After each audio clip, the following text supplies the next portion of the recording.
तो hello and welcome to pathfinder.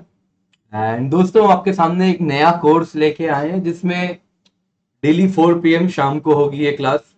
ज़्यादा लंबी क्लास नहीं है, छोटी क्लास होगी। पर्पस इस क्लास का, लेकिन छोटा पैकेट बड़ा धमाका है, क्योंकि इस पर्पस होगी इस क्लास की कि जो इम्पोर्टेंट इन्वायरमेंटल ऑर्गेनाइजेशंस हैं उनको हम आपको समझा दें। तो जैसे आज मैं 5 इन्वायरमेंटल ऑर्गेनाइजेशंस लाया हूँ। कहानी की तरह आप सुनेंगे, पर्पस रहेगी क्लास के अंत तक आपको पांचों याद हो जाएं। एंड प्रीलिम्स में जैसे ही आप क्वेश्चन देखेंगे इससे रिलेटेड, आपको ये कहानी पूरी की पूरी याद आ जाएगी और चीजें आप आंसर कर पाएंगे। तो बहुत ही आउटकम ओरिएंटेड अप्रोच से हम ज्यादा जितना डेप्थ में जाना है उतने ही डेप्थ में जाके चीजों को समझेंगे और पढ़ेंगे। तो आज जो 5 ऑर्गेनाइजेशन हम करने वाले हैं, पहला है अर्थ सिस्टम गवर्नेंस प्रोजेक्ट, दूसरा है ग्लोबल एनवायरमेंट फैसिलिटी, तीसरी है IUCN, फिर है वर्ल्ड नेचर ऑर्गेनाइजेशन, और फिर पांचवा हम समझेंगे आज वर्ल्ड फूड प्रोग्राम। तो यही 5 ऑर्गेनाइजेशन है जो कि आज हम समझने वाले हैं। तो मेरे साथ जुड़े रहिए। एंड दोस्तों, इसी क्लास को डेली 4 PM होगी, डेली शाम को 4 बजे आके हमारे साथ जुड़ी। तो दोस्तों, आपको बता दूं, अनअकैडमी इंडिया का लार्जेस्ट लर्निंग प्लेटफॉर्म है। यहाँ पर अगर आप देखें तो आपको डेली लाइव क्लासेस मिलते हैं, लाइव टेस्ट एंड क्विजेस मिलते हैं, स्ट्रक्चर्ड कोर्सेज मिलते हैं, अनलिमिटेड एक्सेस मिलता है। इंडिया के बेस्ट एजुकेटर्स हमारे साथ इसमें जुड़े हुए हैं, तो आप भी हमारे साथ इसमें जुड़ सकते हैं और इनके नॉलेज का फायदा उठा सकते हैं। तो इनके द्वारा बनाया गया ढेर सारा कोर्स है जो आपको अवेलेबल हो जाएगा। तो दोस्तों, जो मुझसे पहली बार जुड़ रहे हैं उनके लिए मेरा नाम किंजल चौधरी है। मैंने यूपीएससी सिविल सर्विस एग्जाम में इंटरव्यू दिया है, 5 बार मेंस दिया और अब तक थाउजेंड्स ऑफ स्टूडेंट्स को ऑफलाइन मोड में अक्रॉस इंडिया मेंटर भी किया है। तो आप, ये मेरी अन अकेडमी की प्रोफाइल है, यहाँ पर आप मुझसे जुड़ सकते हैं। ये मेरा टेलीग्राम चैनल है, यहाँ पर भी आप मुझसे जुड़ सकते हैं। मैंने बहुत सारे फ्री स्पेशल क्लासेस बनाए हैं, उनको भी आप देखें, उनका भी लाभ उठाएं जरूर। इसके सिवा दोस्तों, अनअकैडमी में अगर आप देखें तो कॉम्प्रिहेंसिव सिलेबस कवरेज है। यहाँ पर आप देखें तो आपको प्लस और आइकनिक दो प्रकार के कोर्सेज अवेलेबल हैं। प्लस सब्सक्रिप्शन में अगर आप देखें तो स्ट्रक्चर्ड कोर्सेज आपको मिलते हैं, आइकनिक में आपको एक मेंटर भी मिल जाते हैं, और इसके साथ साथ आप देखें तो आपको आंसर राइटिंग प्रोग्राम भी मिलती है जिसमें आप मेन से आंसर लिखेंगे और आपको इवैल्यूएशन भी मिलेगी। इसके सिवा और भी बहुत सारा है, study material, study planner, expert guidelines वगैरह भी मिलती हैं। तो जो आप प्लस सब्सक्रिप्शन है उसकी कॉस्ट अगर आप देखें, after using the code KC10, 1 साल की 44,550 रुपए, 2 साल की 64,800 रुपए, 3 साल की 81,000 रुपए। वहीं अगर आप आइकनिक सब्सक्रिप्शन लें तो after using the code KC10 यानी 10% ऑफ के बाद 1 साल की कॉस्ट है 67,050 रुपीज, 3 साल की 1,38,375 रुपीज। इसके सिवा दोस्तों, ऑप्शनल सब्सक्रिप्शन के भी पैकेजेस अवेलेबल है। तो आफ्टर यूजिंग कोड KC10 यानी 10% डिस्काउंट के बाद कॉस्ट हो जाती है 1 साल की 24,750 रुपए, 3 साल की 45,000 रुपए। ऑप्शनल एंड GS कॉम्बो भी अवेलेबल है। इसकी कॉस्ट है आफ्टर यूजिंग कोड KC10, 1 साल की 70,103, 2 साल की 99,680, 3 साल की 1,21,200 रुपए। बहुत सारे फ्री टेस्ट सीरीज हमने स्टार्ट किए हैं। अकेडमी पाथ फाइंडर भी आप देख सकते हैं, महिपाल सर के ही लीडरशिप में टेस्ट सीरीज है, तो ये आप देख सकते हैं। तो 13 मार्च को स्टार्ट हुआ है, करंट अफेयर्स के टेस्ट हैं, तो इसको जरूर जाएं, एनरोल करें, KC10 कोड यूज करें और अनलॉक करें। वैसे इम्पल्स और राइज भी टेस्ट सीरीज स्टार्ट हो चुके हैं। हमने बहुत सारे बैचेस स्टार्ट किए हैं, तो आप इनके थ्रू भी हमसे जुड़ सकते हैं और इसका फायदा उठा सकते हैं। तो चलिए दोस्तों, आइए पहला आज की जो इन्वायरमेंटल बॉडी है, आइए उसको समझते हैं। तो पहला है अर्थ सिस्टम गवर्नेंस प्रोजेक्ट। तो दोस्तों देखिए, सबसे पहले तो ये रिसेंट प्रोजेक्ट है, रिसेंट 2009, हाल फिलहाल, ये भी ज्यादा पुरानी नहीं है, 10 साल करीबन पुरानी, 10-12 साल पुरानी। तो जनवरी 2009 में स्टैब्लिश हुई थी। तो आप अगर देखें ना, तो international human dimensions programme on global environmental change. तो देखिए, सब कुछ मैंने इसी की साइट से उठा के आपको दिया है। तो आपको मैं इसको सिंप्लीफाई कर दूंगा, तोड़ दूंगा, तो आपको समझ आ जाएगा। तो एनवायरमेंट चेंज यानी क्लाइमेट चेंज हो रही है, उससे लड़ने के लिए कोई प्रोजेक्ट है जिसका नाम है ESDP, ह्यूमन डायमेंशन। क्या मतलब होता है? इंसानी डायमेंशन। तो देखिए, अर्थ सिस्टम गवर्नेंस अगर आप देखें तो एक रिसर्च अलायंस है, R&D रिसर्च करती है। अब रिसर्च कैसी हो सकती है? एक होती है हार्डकोर साइंस वाली रिसर्च, फिजिक्स केमिस्ट्री वाली। क्लाइमेट चेंज हो रही है तो भाई सेमीकंडक्टर टेक्नोलॉजी में कुछ चेंजेस आए एंड एनर्जी एफिशिएंट तरीके से कुछ सिलिकॉन सेल्स, फोटोवोल्टिक सेल्स, ये सारी टेक्नोलॉजी बन जाए। दूसरा आप देखो तो हार्डकोर साइंस में ही हो सकता है कि क्लाइमेट चेंज है तो कुछ आपको जियो इंजीनियरिंग प्रोजेक्ट्स होती हैं, कुछ वैसी चीजें हो।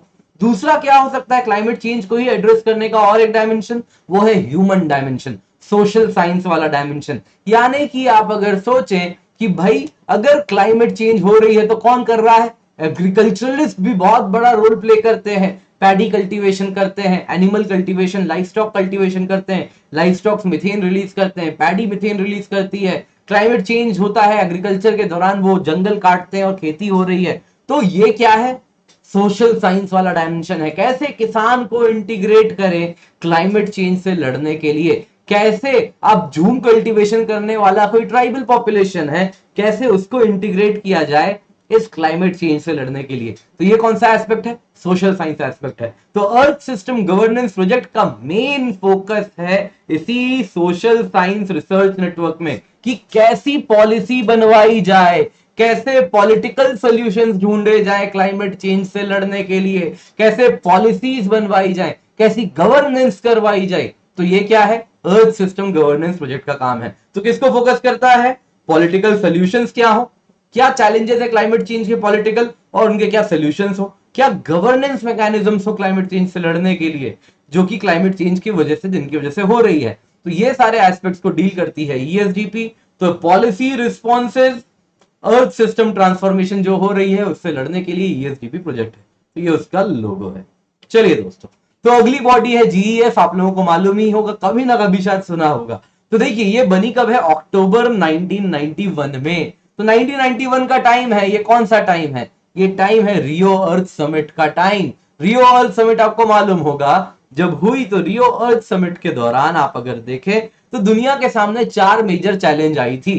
कौन कौन सी आई थी कि भाई, एक तो हो रही थी क्लाइमेट चेंज, दूसरी हो रही थी आप देखो तो डेजर्टिफिकेशन, तीसरा आप देखो तो बायोडाइवर्सिटी लॉस भी बहुत ज्यादा हो रही थी। बाकी उसके ठीक पहले आप देखो तो ओजोन लेयर डिप्लीशन की भी प्रॉब्लम चल रही थी, लेकिन आप देखो तो वियना और मॉन्ट्रियल में इसको लुक आफ्टर हो चुका था। पर ये 3 मेजर चैलेंजेस थी, कौन कौन सी, biological, biodiversity loss, climate change, desertification. अब इन सारे प्रॉब्लम से जूझना है, लड़ना है, तो क्या चाहिए, पैसे चाहिए। तो जीईएफ का पर्पस यही था, एक वर्ल्ड बैंक के अंदर एक पायलट प्रोग्राम के तहत 1 बिलियन का फंड बनवाया गया। पर्पस क्या है, इन सारे आने वाले एनवायरमेंटल चैलेंजेस से लड़ना। तो उसके लिए ग्लोबल एनवायरमेंट फैसिलिटी बनाई गई। तो ये क्या करती है, पैसे देती है। किसको देती है, तो ब्रॉड स्पेक्ट्रम है, जितने भी 1991 के टाइम प्रॉब्लम्स आ रहे थे अलग अलग, तो बायोडाइवर्सिटी हुई, तो रियो की ही बहुत सारी सिस्टर समिट्स आप देखो तो रियो समिट्स के ही बहुत सारी सिस्टर एजेंसीज बनी है अलग अलग।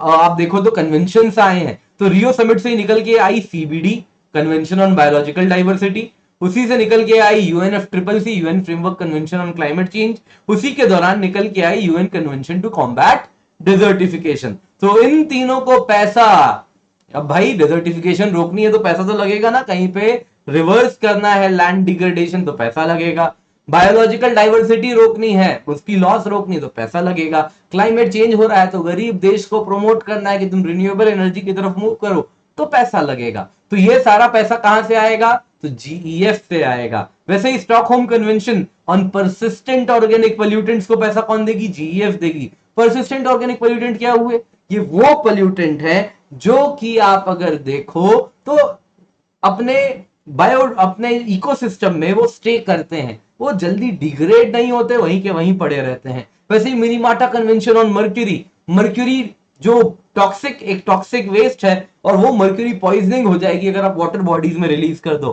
आपने सुना होगा रिसेंटली कोडाईकनाल में लेक में एक फेमस कंपनी है, तो वो क्या कर रही थी, मर्क्यूरी थर्मामीटर भी बनाती है, वो अपने mercury toxic waste Kodaikanal lake में डिस्चार्ज कर रही थी। तो क्या बीमारी हो सकती है, मिनीमाटा।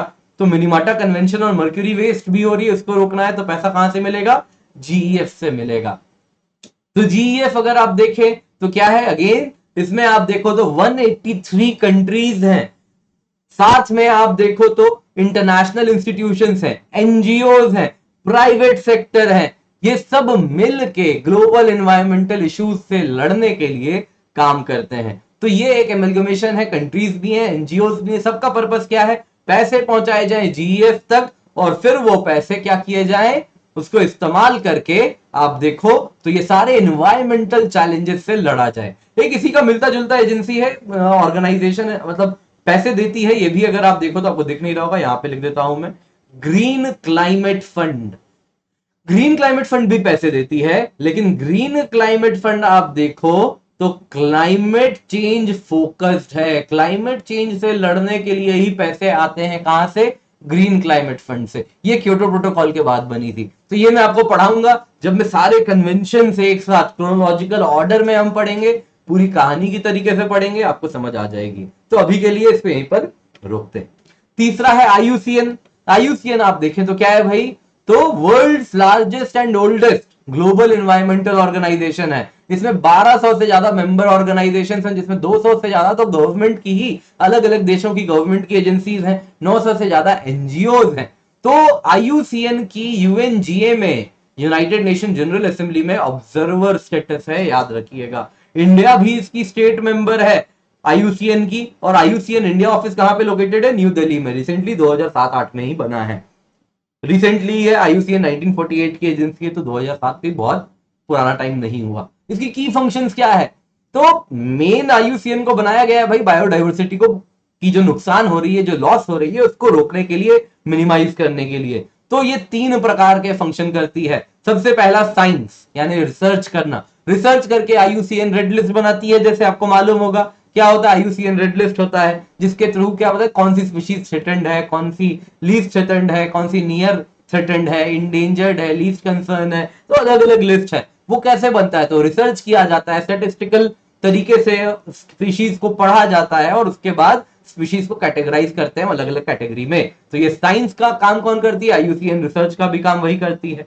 एक्शन, एक बार रिसर्च कर लिया, वो रिसर्च को अगर इंप्लीमेंट नहीं करोगे तो क्या फायदा? पता चल गया कि हाँ भाई टाइगर जो है वो भैया थोड़ा सा, आप देखो तो थ्रेटेंड स्पीशीज में आता है, तो टाइगर को बचाने के लिए कुछ करो। तो वो एक्शन का भी काम आईयूसीएन करती है। ढेर सारे कंजर्वेशन प्रोजेक्ट्स चला रही है दुनिया भर में। और तीसरा इन्फ्लुएंस, इतनी सारी एजेंसीज, एनजीओ, गवर्नमेंट में इसकी साख है, गवर्नमेंट में इसकी पकड़ है, एनजीओ है इसके पास। तो ये क्या करती है? मिलके कलेक्टिवली बायोडाइवर्सिटी लॉस के लिए संघर्ष करती है, लोगों में चेतना जगाती है कि हाँ भाई बायोडाइवर्सिटी लॉस हो रहा है, हमें कुछ करना है। गवर्नमेंट को फोर्स करती है प्रेशर ग्रुप की तरह कि आपके यहाँ राइनो पोचिंग हो रही है, कुछ कीजिए। तो कलेक्टिव स्ट्रेंथ है। 1200 से ज्यादा गवर्नमेंट एनजीओ मेंबर ऑर्गेनाइजेशंस को मिलकर इन्फ्लुएंस भी आईयूसीएन करती है।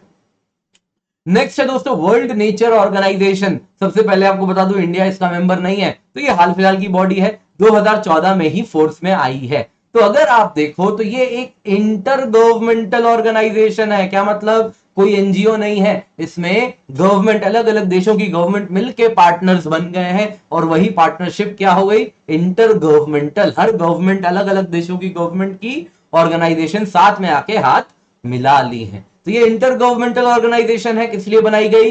वो सारे स्टेट्स, मालदीव जैसे जो सी लेवल बढ़ रही है तो डूबने वाले हैं, तो राइजिंग सी लेवल से जो थ्रेटेंड हैं वो सारे के सारे कंट्रीज, वो सारे की सारी कंट्रीज आगे पार्टनर बन गई हैं किसके अंदर? वर्ल्ड नेचर ऑर्गेनाइजेशन में। तो आप अगर देखें तो ये ऑर्गेनाइजेशन स्टैब्लिश की गई थी 2014 में। इसकी लोकेशन जेनीवा में है। पर्पस क्या है?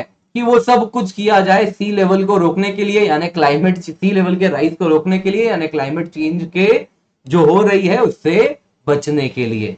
तो क्या किया जाए? वो सारी एक्टिविटीज जिसके थ्रू क्लाइमेट चेंज कम हो, नई टेक्नोलॉजी जिसके थ्रू क्लाइमेट चेंज कम हो, वो ऑल्टरनेटिव इकोनॉमीज, ग्रीन इकोनॉमीज की तरफ कैसे मूव करना है, रिन्यूएबल एनर्जीज कैसी बनानी है, कैसे रिन्यूएबल एनर्जी की तरफ हमें इंटेंसिफाई करना है, एनवायरमेंट फ्रेंडली नए नए मेजर्स क्या है, वो सारे प्रमोट करने। ये सारे काम किसके हैं? वर्ल्ड नेचर ऑर्गेनाइजेशन की। और इंडिया अगर आप देखो तो इसकी मेंबर नहीं है, क्योंकि इंडिया में देखिए हम भी इंपैक्टेड हैं, लेकिन मालदीव, किरिबाटी, ये सारे देश तो डूबने ही वाले हैं। कोरल आइलैंड्स बहुत सारे हैं, डूब जाएंगे, उसके जैसी तो हमारी हालत नहीं, तो हम इसके मेंबर नहीं है।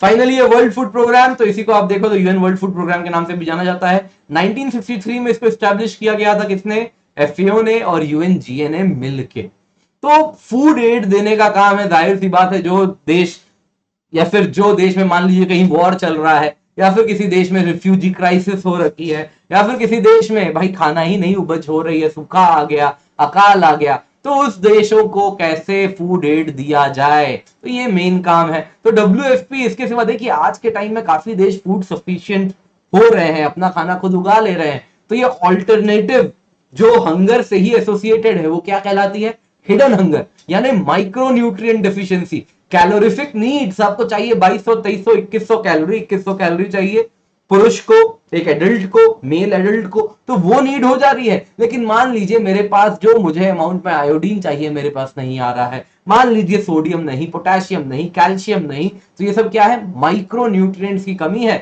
तो ऐसी डेफिशिएंसी को क्या कहते हैं, माइक्रो न्यूट्रिएंट डेफिशिएंसी। तो वर्ल्ड फूड प्रोग्राम आज के टाइम में इससे भी लड़ती है, इसको भी फाइट करती है, माइक्रो न्यूट्रिएंट डेफिशिएंसी।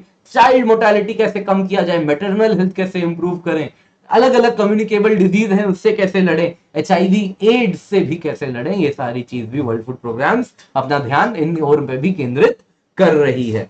इसके सिवा आप देखें तो वर्ल्ड फूड प्रोग्राम का एक बहुत इंपॉर्टेंट प्रोजेक्ट चल रहा है, P4P, 5 ईयर का प्रोजेक्ट है, purchase for progress pilot project. तो इसमें क्या हो रहा है, जो स्मॉल होल्डर फार्मर्स है, जिनकी छोटी छोटी जमीन है, उनसे खाना खरीदना, फूड एड उन्हीं से फूड खरीदना, क्यों, सो दैट वो लोग भी ग्लोबल एग्रीकल्चरल मार्केट में इंटीग्रेट हो जाए और वो लोग भी भैया गरीबी के चंगुल से निकल सके। तो ये एक मेजर प्रोग्राम चल रहा है। इसके सिवा आप देखें तो इंडिया में वर्ल्ड फूड प्रोग्राम 1963 से ऑपरेट कर रही है। एंड इनका काम स्टार्टिंग में तो क्या होता था, इंडिया फूड सफिशिएंट नहीं थी, तो क्या होता था कि भाई कैसे भी खाना पहुंचाया जाए, जहां खाना नहीं पहुंच रहा है इंडिया को फूड प्रोवाइड किया जाए। लेकिन फिर क्या हो गया, अब इंडिया तो सीरियल प्रोडक्शन में सेल्फ सफिशिएंट है, ग्रीन रेवोल्यूशन के बाद सरप्लस फूड है। तो अब वर्ल्ड फूड प्रोग्राम क्या काम कर रही है इंडिया में, तो उसका काम बड़ा सिंपल है, सिंपल नहीं अब ज्यादा कठिन है, पहले तो बस खरीद के खाना पहुंचा दो। अब जो काम है वो कैसे इंडिया का जो फूड नेट्स हैं,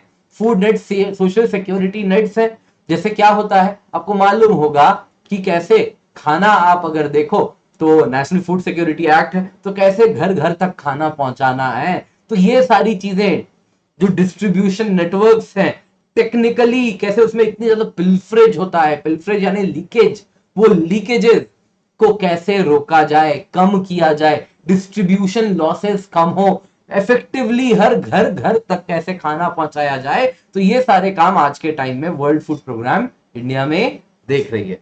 तो दोस्तों आई होप आप लोगों को आज के 5 की 5 जो हमने एजेंसीज देखी आपको याद हो गई हो। एंड एक बार आपको नोट्स में शेयर कर दूंगा, कल क्लास के बाद आप लोगों के पास आ जाएगी ये नोट्स, तो जरूर इसको रेफर कीजिएगा, रिवाइज कीजिएगा एंड वीडियो लाइक जरूर कीजिएगा दोस्तों, अपने दोस्तों के साथ शेयर करना ना भूलें। एंड जब भी अनअकैडमी पर आए यूज द कोड KC10, इससे आपको बेस्ट मेंटरशिप मिलेगी, डायरेक्ट हैंड होल्डिंग मिलेगी, बेस्ट नोट्स मिलेंगे, और जो मेरी गाइडेंस है वो सारे subjects of GS, SA and geography optional को कवर करती है। तो वहां पर मुझसे आप जरूर जुड़े। जो भी आपके सुझाव हो मुझसे आप टेलीग्राम पे भी जुड़ सकते हैं एंड आप कमेंट सेक्शन में भी जरूर डाल सकते हैं। तो thank you so much for joining and have a great day. Thank you so much.